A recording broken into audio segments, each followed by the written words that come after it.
nós não estamos mais atuando numa área recreativa.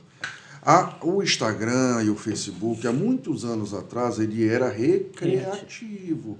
Então, ninguém se importava. Era postar uma viagem, postar uma situação familiar. Hoje ela faz parte. As redes sociais, a qual a Paula tem o brilho de ser uma digital influencer, são redes sociais que são hoje profissionais.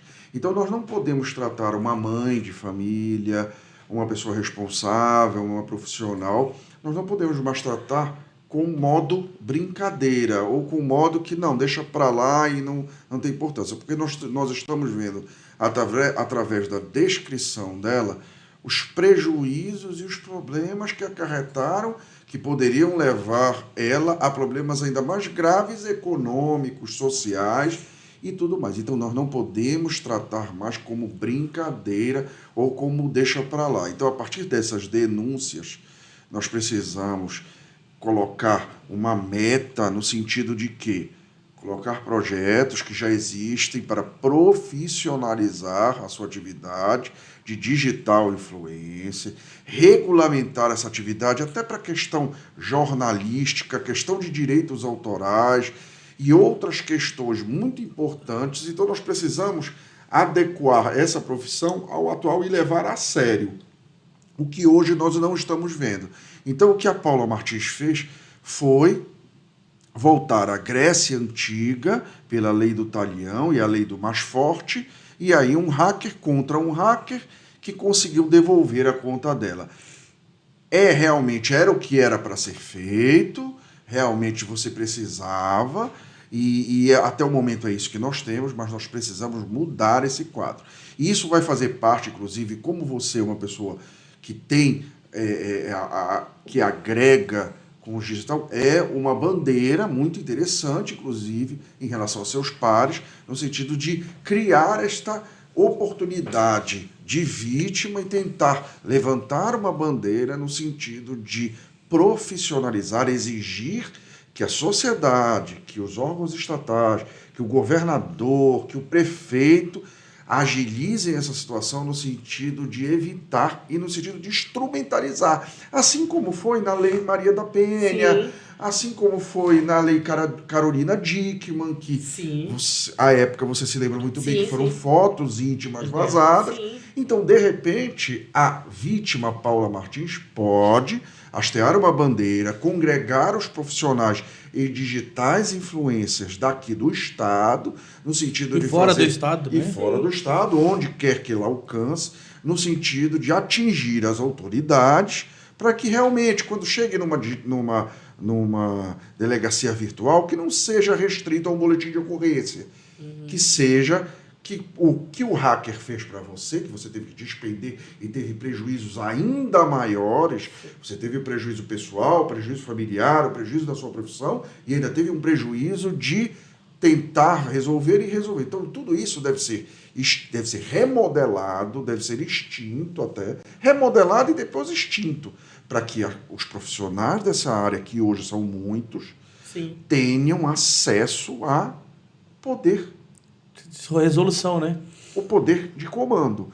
Chegue numa delegacia virtual, já teria um procedimento, não para que você faça, não, um procedimento de atuação. Assim como existe, assim como o Estado faz em crimes de feminicídio, em crimes de agressão às mulheres, em que elas são, assim, tipo uma espécie de Lei Maria da Penha, que a pessoa chega, olha, eu sou o digital influencer, cheguei na delegacia virtual, você pegou minha conta, olha, investigador, ou técnico, ou perito, por favor, retome a minha conta aqui, por favor, porque é meu direito. Aí depois correm os procedimentos criminais factíveis, mas primeiro que tem um acolhimento para o digital influencer, tem um acolhimento estatal através de uma delegacia especializada para que consiga converter ou reverter essa situação de dano para a vítima.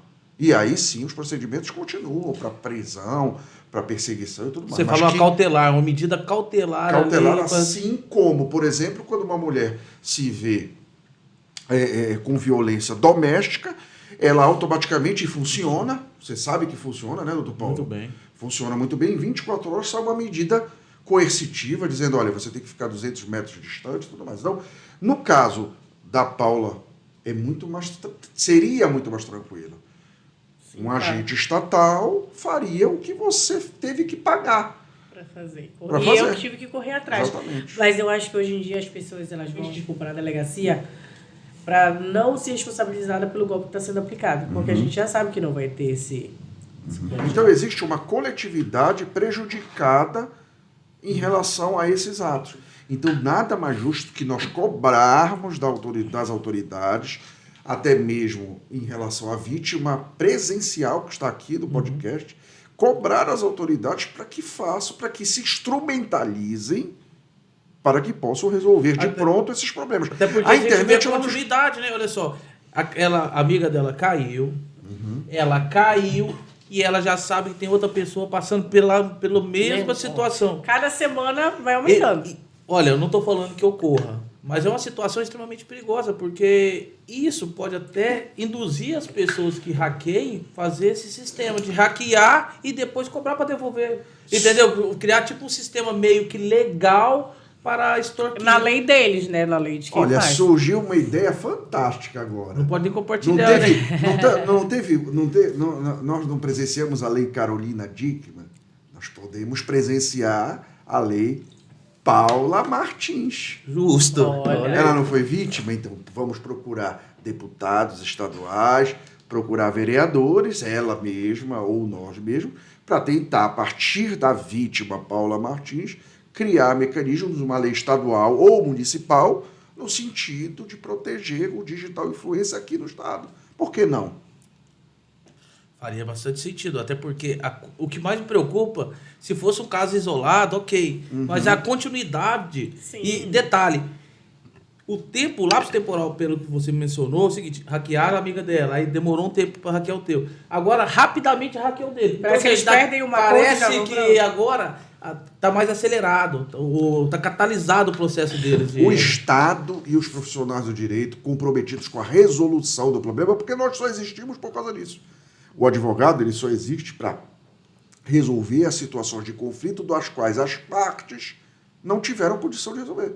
Exato. Então, se ela não tem condição de resolver, nós temos que criar mecanismos para resolver os problemas da Paula Martins. Entendeu? Que ela não pode resolver o problema sozinha e ficar abandonada por parte do Estado e por parte das leis. Principalmente numa profissão que não é mais relativamente nova. Que não é nova. Você mesmo já me disse, 8 anos. Então tem gente aí na estrada há muito tempo. Então não tem nada de novo. Não é uma profissão nova. As pessoas ganham dinheiro, as pessoas se sustentam suas famílias e elas merecem ser reguladas. Essa profissão, essa atividade deve ser regulada e protegida para que não aconteça mais esse tipo de desleixo, desassistido, para que a pessoa não se sinta desassistida. É isso.